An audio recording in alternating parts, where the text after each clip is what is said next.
नमस्कार, सुप्रभात, good morning. मैं Naresh Bhardwaj study time YouTube channel Jind पर आप सबका स्वागत करता हूं।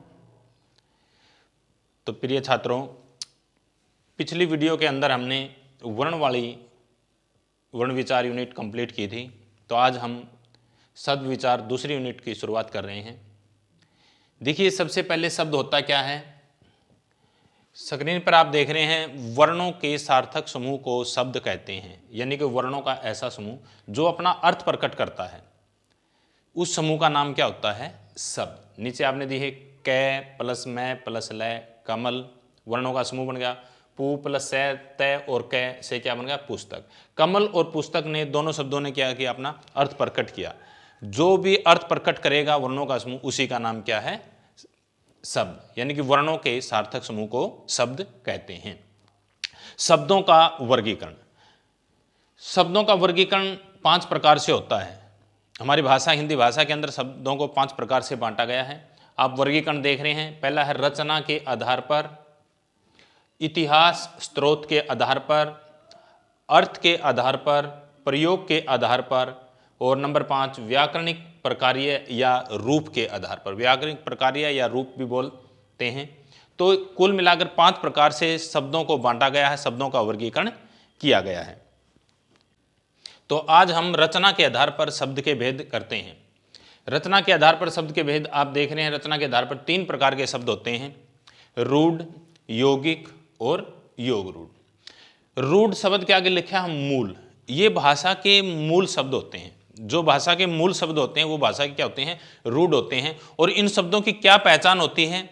देखिए, परिभाषा, जिन शब्दों के टुकड़े करने पर अर्थ नहीं निकलता उन्हें रूढ़ शब्द कहते हैं।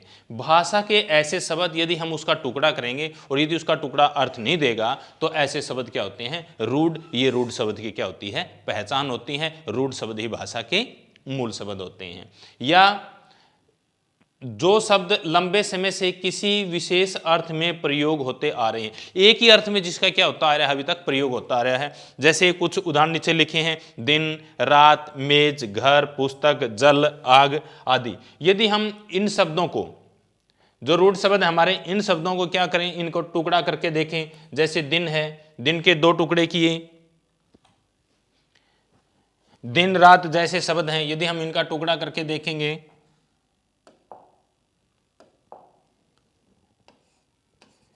दिन दी प्लस न, रात रा प्लस तय।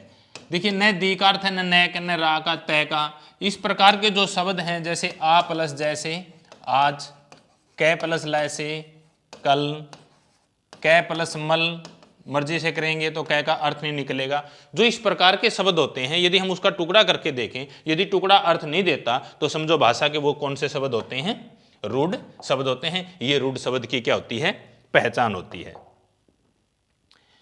नंबर 2, दूसरा है यौगिक शब्द। यौगिक शब्द, देखिए, योग प्लस इक। योग क्या होता है? जोड़।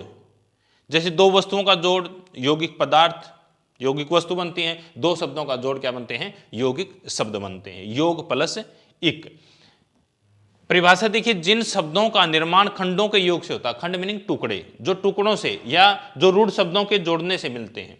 2 रूढ़ शब्दों के योग से होता है या टुकड़ों से होता है, परंतु उनके खंड, उनके जो टुकड़े हैं, उनके खंड हैं, अर्थ प्रकट करते हैं। ऐसे शब्द को यौगिक शब्द कहते हैं। रूढ़ में क्या था? जिसके टुकड़े अर्थ नहीं दे रहे थे। लेकिन यौगिक शब्द में क्या है? जिनका निर्माण टुकड़ों से, खंडों से बनता होता है, लेकिन उनके दोनों टुकड़े क्या करेंगे? अर्थ प्रकट करेंगे। ऐसे शब्दों को क्या नाम देते हैं? यौगिक शब्द। नीचे देखिए कुछ उदाहरण दिए हैं। विद्या प्लस अल्य से क्या बन गया? विद्यालय। विद्या प्लस अल्य, दोनों टुकड़े। विद्यालय का अर्थ है विद्या का घर, लेकिन विद्या का अर्थ विद्या, अल्य का घर। दोनों टुकड़े क्या दे रहे हैं? अर्थ। विज्ञान से वी प्लस ज्ञान, वी मीनिंग विशेष ज्ञान, जानकारी, नंबर प्लस ता। इस प्रकार के जो शब्द होते हैं, जो टुकड़ों के योग, लेकिन दोनों ही टुकड़े, 2 खंड टुकड़ों के योग से बनते हैं। विद्या और अल्य से विद्यालय बना है, वी और ज्ञान से विज्ञान बना है, नंबर और ता से नम्रता बना है। इस प्रकार के जो शब्द हैं, ये क्या है? टुकड़ों के योग से हैं, लेकिन इनका अर्थ निकलता है। ऐसे शब्दों को क्या कहेंगे हम? यौगिक शब्द। इन शब्दों का निर्माण देखिए, उपसर्ग के योग से, प्रत्यय के योग से, संधि के योग से, समास आदि के कारण होता है। ये समास के कारण बनते हैं, संधि के कारण बनते हैं, उपसर्ग का प्रयोग इनके साथ करके नए शब्द बनाते हैं, प्रत्यय का प्रयोग इनके साथ करके नए शब्दों का निर्माण करते हैं। दूसरा था हमारा यौगिक। रूढ़ शब्द में और यौगिक में क्या अंतर हुआ? जिसके टुकड़ों का अर्थ नहीं निकलता वो रूढ़ या भाषा के मूल शब्द होते हैं। यदि शब्द का हम टुकड़ा करते हैं उसका अर्थ निकलता है तो वो भाषा का कौन सा शब्द माना जाता है? यौगिक शब्द। अगला आगे चलते हैं। नंबर 3 है योग रूढ़। इसके अंदर दोनों शब्दों की विशेषताएं होती हैं। यौगिक से क्या ले लिया? योग, और रूढ़ से ले लिया रूढ़। एक नया शब्द क्या बन गया? योग रूढ़। इसकी परिभाषा देखिए, जिन शब्दों का निर्माण यौगिक शब्दों की तरह खंडों के योग से होता है परंतु विशेष अर्थ प्रकट करते हैं उन्हें योग रूढ़ शब्द कहते हैं। निर्माण शैली में कोई अंतर नहीं है। क्या कहता है? जिन शब्दों का निर्माण यौगिक शब्दों की तरह खंडों के योग से होता है, जैसे यौगिक का निर्माण हुआ था वैसे ही योग रूढ़ का भी निर्माण होता है। निर्माण शैली में कोई अंतर नहीं है, लेकिन अंतर किस चीज का है? अर्थ का। क्या लिखा? परंतु विशेष अर्थ प्रकट करते हैं।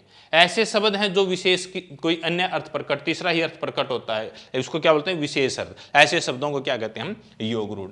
नीचे उदाहरण दिए हैं कुछ, देखिए। पीतांबर, पीत प्लस अंबर से क्या बन गया? पीतांबर। अर्थ क्या दिया? विशेष क्या निकला? अर्थ विशेष देने का मतलब, पीत का अर्थ क्या होता है? पीला, अंबर का अर्थ होता है वस्त्र, पीला वस्त्र, लेकिन पीतांबर ने अर्थ दिया श्री कृष्ण। श्री कृष्ण क्या होगा? विशेष अर्थ होगा। जो इस प्रकार का विशेष अर्थ प्रकट करते हैं ऐसे शब्दों को हम क्या नाम देते हैं? योग रूढ़ शब्द। अगला उदाहरण देखिए, नील प्लस कंठ। नील का अर्थ होता है नीला, कंठ का अर्थ होता है गला, नीला गला, लेकिन नीलकंठ का अर्थ क्या होगा? भगवान शिव। लंबा प्लस उदर से क्या बन गया? लंबोदर। लंबा अर्थ लंबा, उदर मीनिंग पेट, लंबा पेट, लेकिन लंबोदर का अर्थ क्या हुआ? श्री गणेश। महा प्लस वीर से महावीर। महा अर्थ महान, वीर, लेकिन महावीर क्या अर्थ दे रहा है? विशेषत श्री हनुमान। जल प्लस जय। जल पानी, जय उत्पन्न, जो पानी में उत्पन्न होता है, अर्थ क्या दिया? कमल। तो इसके अंदर उसके अंदर दोनों में क्या अंतर था? देखिए, यौगिक और योग रूढ़ में दोनों में समझिए, जैसे विद्या प्लस अल्य क्या बन गया? विद्यालय। और पीत प्लस अंबर, विद्यालय और पीतांबर में दोनों में क्या पहचान है? हम कैसे पहचानेंगे? पीतांबर। यौगिक के जो टुकड़ों का अर्थ है पूरे शब्द का भी वही अर्थ है। विद्या का अर्थ क्या था? ज्ञान या विद्या। अल्य का अर्थ क्या बताया? घर। विद्यालय का अर्थ क्या होगा? विद्या का घर। लेकिन पीत का अर्थ क्या होगा? पीला। अंबर का अर्थ क्या होगा? वस्त्र। पीतांबर का अर्थ क्या होगा? श्री कृष्ण। देखिए, इसके टुकड़ों का क्या है? अलग अर्थ है, लेकिन पूरे शब्द का क्या है? अलग। इसको क्या बोलते हैं? विशेष अर्थ। जिसके टुकड़ों का भी वही अर्थ है, पूरे शब्द का भी वही अर्थ है, वो भाषा के कौन से शब्द होते हैं? वो भाषा के यौगिक शब्द होते हैं। लेकिन जिसके टुकड़ों का अलग अर्थ है लेकिन पूरा शब्द अलग अर्थ दे रहा है, यानी कि उसको क्या बोलते हैं? विशेष अर्थ। उसको क्या बोलते हैं? योग रूढ़ शब्द। और सामान्यतः प्रयोग के अंदर जितने भी योग रूढ़ शब्द होते हैं वो सभी क्या होते हैं? बहुब्री समास होते हैं। बहुब्री समास में भी अन्य पद प्रधान होता है, तो इसने भी क्या दिया? अन्य अर्थ दिया। इसकी प्रधानता क्या है? श्री कृष्ण, अन्य अर्थ दिया, इसलिए इसको क्या कहते हैं हम? योग रूढ़ शब्द। 3 प्रकार के शब्द हो गए, तीनों का देखिए, रूढ़, यौगिक और योग रूढ़। ये क्या थे? हमारी शब्दों की रचना। शब्दों की रचना के आधार पर 3 प्रकार के शब्द हो गए, रूढ़ शब्द, यौगिक शब्द और योग रूढ़ शब्द। रूढ़ का फिर से देखिए, जिन शब्दों के टुकड़े करने पर अर्थ नहीं लिखता। यदि हम शब्द का टुकड़ा करेंगे उसने अर्थ नहीं दिया तो ऐसा शब्द क्या होता है? रूढ़ शब्द होता है। या जिसका एक लंबे समय से एक ही अर्थ में जिसका क्या करें? हम प्रयोग करें, ऐसे शब्द क्या होते हैं? रूढ़ शब्द होते हैं। दूसरा था यौगिक, जिन शब्दों का निर्माण 2 टुकड़ों से हुआ और दोनों टुकड़े क्या करते हैं? अर्थ प्रकट करते हैं, ऐसे शब्दों को क्या नाम देते हैं? यौगिक शब्द। नंबर 3 है योग रूढ़। योग रूढ़ शब्द होते हैं जिनका निर्माण यौगिकों की तरह होता है, जैसे यौगिक शब्दों का निर्माण हुआ लेकिन विशेष अर्थ प्रकट करते हैं, ऐसे शब्दों को क्या कहते हैं? योग रूढ़। अब देखिए, सामान्य रूप से हम इसको कैसे पहचानें? इस प्रकार आपको 4 शब्द दे दिया। एक शब्द दे दिया फल,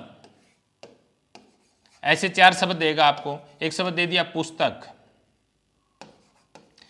एक शब्द दे दिया महावीर, एक शब्द दे दिया रसोई घर। अब इन 4 शब्दों में पेपर में इस तरीके से पूछेगा, इनमें से रूढ़ शब्द का चयन कीजिए, यौगिक शब्द का चयन कीजिए, योग रूढ़ शब्द का चयन कीजिए। रूढ़ शब्द कौन सा है या नहीं है, यौगिक शब्द कौन सा है या नहीं है, योग रूढ़ शब्द कौन सा है या नहीं है। बस शब्द का हम टुकड़ा कर लें, लिख के देखने की जरूरत नहीं है। शब्द के हम टुकड़े किए, फल के 2 टुकड़े किए, फै प्लस लय, कोई अर्थ नहीं निकलता, तो ये भाषा कौन सा शब्द है, रूढ़ शब्द है। पुस्तक के 2 टुकड़े किए, पुष प्लस तक, पुष का कोई अर्थ नहीं निकला, तो यदि टुकड़ा अर्थ ही नहीं देगा तो वो भी क्या है, रूढ़ शब्द है। महावीर के बता था, महा प्लस वीर, महा का अर्थ हो गया महान, वीर का अर्थ, वीर महान है, जो वीर, अर्थ क्या दिया, श्री हनुमान, तो इसने क्या दिया, विशेषत्व, ये शब्द कौन सा होगा, योग रूढ़।